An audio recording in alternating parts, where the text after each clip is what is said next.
Sumatera Selatan menaikkan status tanggap darurat dalam penanganan pandemi COVID-19.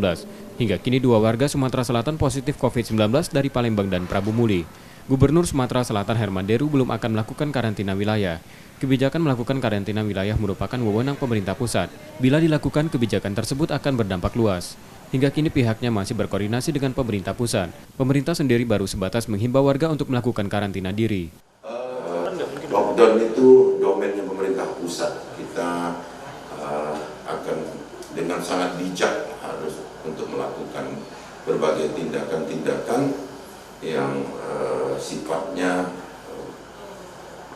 multi dampak, artinya dampak yang sangat luas itu tentu kita harus laksanakan tidak dengan cara emosional.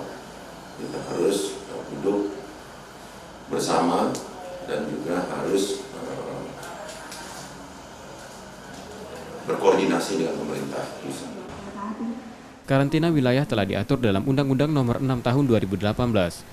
Dalam pasal 1 angka 10 disebutkan, karantina wilayah di masa kedaruratan kesehatan masyarakat dilakukan untuk mencegah kemungkinan penyebaran penyakit atau kontaminasi.